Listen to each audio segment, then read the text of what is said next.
Hello খরগোশপ্রেমী বন্ধুরা, তোমরা কেমন আছো? আশা করি ভালো আছো। আমার সুইট র্যাবিট হাউস চ্যানেলে তোমাদের সবাইকে স্বাগত। তোমরা যদি এই চ্যানেলে নতুন হয়ে থাকো, চ্যানেলটি সাবস্ক্রাইব করে বেল আইকনটি বাজিয়ে দেবে। তো বন্ধু, শুরু করা যাক আজকের ভিডিওটি। তো বন্ধুরা, আজকের ভিডিওর মূল বিষয়টি হলো তোমরা তোমাদের খরগোশকে কি খাওয়াবে আর কি খাওয়াবে না। খরগোশ একটি কিউট প্রাণী, যাদের দেখলে মন খুব ভালো হয়ে যায়, মনের স্ট্রেস দূর হয়ে যায়। তো বন্ধুরা, আমরা যখন শখের বশে খরগোশ পালন করি, তো প্রথমেই বুঝতে পারি না যে এদের কি কি খাওয়াবো আর কি কি খাওয়াবো না, কি কি খাওয়ানো উচিত হবে আর কি কি খাওয়ানো উচিত হবে না। তখন বুঝতে না পেরে ভুলভাল খাবার তাদের দিয়ে থাকি বা খাইয়ে থাকি। তখন হয় কি, একসময় তারা দুর্বল হয়ে যায় ও অসুস্থ হয়ে মারা যায়। আজকের এই জন্য এই ভিডিওতে দেখাতে চলেছি খরগোশের খাবার কি। তো বন্ধুরা, বেশি কথা না বলে শুরু করা যাক। প্রথমেই বলি খরগোশের প্রধান খাবার। খরগোশের প্রধান খাবার হলো ঘাস, যেটা ওরা খুবই পছন্দ করে। তো এদের বেশি বছর বাঁচিয়ে রাখার জন্য ঘাস এদের খুবই দরকার।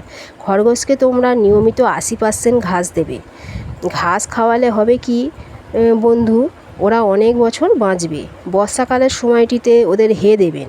কিভাবে হে তৈরি করে পরে আমি একটি ভিডিও বানিয়ে দেব। এরা সাধারণত দূর্বা বেশি খায়। দূর্বা ঘাস যদি না পাওয়া যায়, কলমি শাক খাওয়াবে।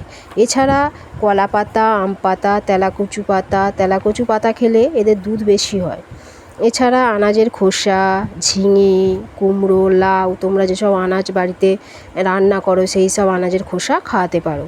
যদি তোমরা ঘাস না পাও বন্ধু, তাহলে ওদের গমের ভুসি দিতে পারো, যেটা ওদের শরীরের পক্ষে খুবই উপকারী। গমের ভুসি খেলে ওদের গ্যাস হয় না, হজম শক্তি বাড়ায়। তাই তোমরা প্রতিদিন 1 কাপ করে গমের ভুসি খরগোশকে খাওয়াবে বন্ধু। তবে বন্ধু, গমের মোটা ভুসিটা খাওয়াবে।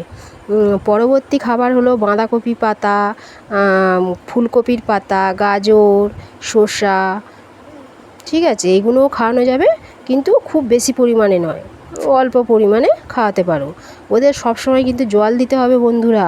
প্রতিদিন জল পাল্টে দেবে, পরিষ্কার পরিচ্ছন্ন জল দেবে। না হলে বন্ধুরা, ওরা যদি জল না খায়, ওদের যে লাল যে প্রস্রাবটা করে, সেটা লাল হবে, যে টয়লেট করবে সেই টয়লেটটা লাল হবে।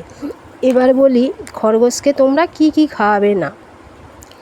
পেঁয়াজ, রসুন, কাঁচা লঙ্কা, আলু, এগুলো খরগোশকে খাওয়াবে না। যেরকম আলুর উপরে যে গাছটা থাকে, গাছ খাওয়ানো যাবে না। পেঁয়াজের যে গাছটা থাকে, গাছ খাওয়ানো যাবে না। লেটুস শাক, তেলে ভাজা জিনিস, নিমকি, বিস্কুট, এইসব এদের খাওয়ানো যাবে না। খরগোশকে পেঁয়াজ খাওয়ালে এদের প্যারালাইজ অ্যাটাক হতে পারে। আলুতে বন্ধুরা কার্বোহাইড্রেট আছে, যেটি খরগোশের পক্ষে খুবই ক্ষতিকারক। আদা খাওয়ানো যাবে না। তবে যদি খরগোশের পেটে গ্যাস হয় বন্ধু, ওষুধ হিসাবে সামান্য আদা খাওয়াতে পারো। তো বন্ধুরা, খরগোশ আলু খেতে খুবই পছন্দ করে। তোমরা ভাবছো তোমরা তো আমরা তো দিয়ে থাকি, কিছু তো হয় না। তো এতদিন তোমরা যা দিয়েছো না জেনে দিয়েছো, আর দেবে না বন্ধুরা। কারণ তখন হয়তো এখন হয়তো কিছু হচ্ছে না, কিন্তু পরে খরগোশ অসুস্থ হলে তোমরা ভাববে এটা কি করে হলো।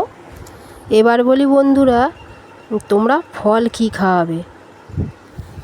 তো ফলের মধ্যে তোমরা যাই খাও, শসা, আপেল, মোটামুটি আপেলে বা তোমার তরমুজে, তারপরে তোমার হচ্ছে আঙুরে, এগুলোতে তো বীজ থাকে। বীজ ওদের একদমই দেওয়া যাবে না, কারণ ওর যে ভিতরের দানাটা থাকে, ফলের ভিতরের দানাটা ওদের শরীরে ক্ষতি করে। তা তোমরা ফল দিতে পারো, কিন্তু বীজটি ফেলে দেবে। তা ফলের মধ্যে তোমরা দিতে পারো আপেল, তরমুজ, কলা, পেয়ারা, আঙুর, পাকা পেঁপে, এসব দিতে পারো। তো এই ভিডিও দেখে তোমরা সবটা বুঝতে পেরেছো বন্ধুরা। তো আবার পরের ভিডিওতে দেখা হচ্ছে।